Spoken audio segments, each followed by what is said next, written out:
Kisah orang kudus hari ini tanggal 9 Desember adalah Santo Juan Diego. Halo teman-teman, jangan lupa like, komen, dan subscribe. Jangan lupa juga ya, hidupin loncengnya. Selamat menonton channel Pak Aman. Dadah! Santo Juan Diego adalah orang kudus pertama yang berasal dari kalangan seorang pribumi Amerika di Meksiko. Ia terlahir dengan nama Cuauhtlacim pada tanggal 12 Juli tahun 1474 dari klan Chichimeca, suku Indian Aztec.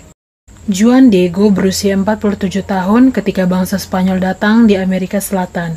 Ia bersama dan istrinya menyambut para misionaris Fransiskan dan merupakan generasi pribumi Meksiko pertama yang memberikan diri untuk dibaptis. Dia mengambil nama Kristen Juan Diego, sedangkan istrinya dibaptis dengan nama Maria Lucia. Kemudian mereka pindah ke Tolpetlac agar lebih dekat dengan Tenochtitlan atau Mexico City. Di sana adalah tempat misi Katolik yang telah didirikan oleh para biarawan Fransiskan. Menurut legenda, setelah mendengar khotbah para Fransiskan tentang kemurnian hidup, Juan Diego dan istrinya memutuskan untuk menjalani hidup suci dan selibat. Pada tahun 1529, Maria Lucia meninggal dunia. Juan Diego sangat sedih, namun ia tetap menerima kepergian istrinya sebagai sebuah berkat. Setelah menduda, Juan semakin tenggelam dalam kehidupan rohani. Ia berdoa setiap hari. Setiap hari Sabtu dan Minggu, pagi-pagi sekali Juan Diego sudah terlihat berjalan kaki ke gereja. Dinginnya udara pagi tidak menyurutkan langkahnya untuk bertemu Tuhan. Walau hanya mengenakan kain tenun tradisional yang disebut tilma atau ayate, Juan dengan penuh semangat menembus kabut yang pekat dan dinginnya udara pagi menuju ke gereja. Pada Sabtu pagi 9 Desember tahun 1531, saat dalam perjalanan ke gereja, Juan mendengar suara burung bernyanyi di tepeyak bukit dan seseorang memanggil namanya. Dia berlari ke atas bukit dan melihat seorang wanita yang sangat anggun dan dikelilingi oleh cahaya yang terang benderang. Wanita itu berbicara kepadanya dalam bahasa Indian Natural, bahasa ibunya, meminta Juan Diego untuk memberitahu uskup Meksiko, seorang biarawan Fransiskan bernama Juan de Zumárraga, bahwa ia ingin agar sebuah gereja dibangun di tempat di mana ia berdiri.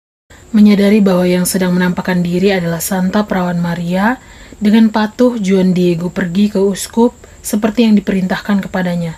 Tapi Bapak Uskup meragukan kesaksian Juan Diego dan mengatakan bahwa ia membutuhkan tanda. Juan Diego kembali ke Bukit Tepeyac dan menjelaskan kepada Bunda Maria bahwa Bapak Uskup tidak percaya padanya. Juan juga meminta Bunda Maria untuk mengutus orang lain saja karena merasa bahwa dirinya tidak layak dipermuliakan dengan menerima tugas seperti ini.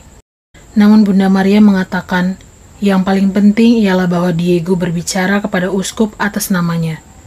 Pada hari Minggu, Juan Diego melakukan seperti yang dikatakan oleh Bunda Maria, tapi sekali lagi Bapak Uskup yang berasal dari Castile Spanyol itu tidak percaya dan tetap meminta tanda.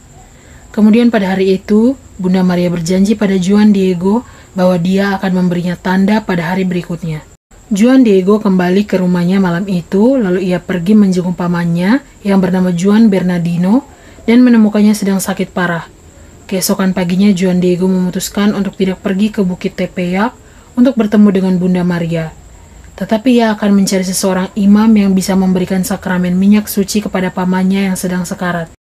Namun ketika ia mencoba untuk berjalan melingkar untuk menghindar dari gunung Tepeyac, Bunda Maria menahannya dan mengatakan bahwa pamannya tidak akan mati. Bunda meminta Juan untuk mendaki bukit dan mengumpulkan bunga-bunga yang ditemukan di sana. Saat itu bulan Desember, ketika biasanya bunga tidak akan mekar karena udara yang begitu dingin. Namun keajaiban terjadi. Di puncak bukit itu, Diego menemukan bunga-bunga mawar yang hanya tumbuh di wilayah Castile Spanyol di bekas rumah uskup Zumárraga. Bunda Maria meminta Juan untuk membawa mawar-mawar tersebut dengan hati-hati dalam lipatan baju tilmanya.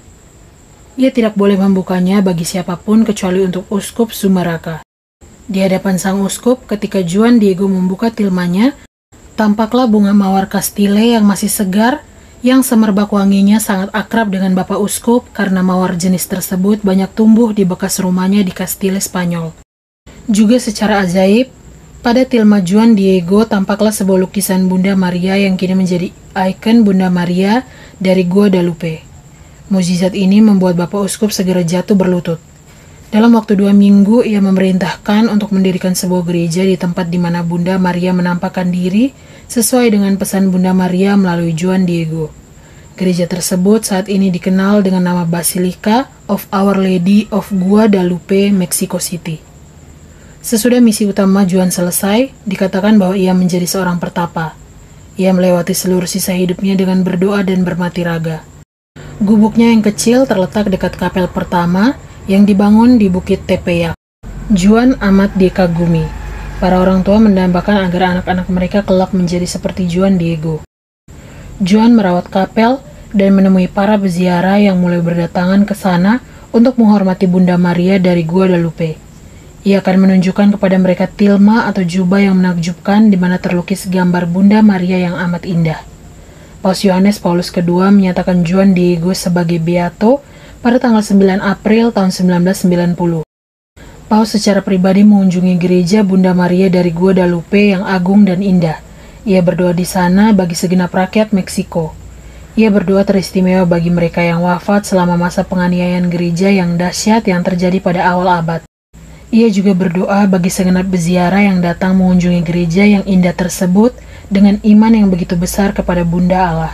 Pada tanggal 31 Juli tahun 2002, di Basilika Santa Perawan Maria Guadalupe, Meksiko, Paus yang sama memaklumkan Juan Diego sebagai santo.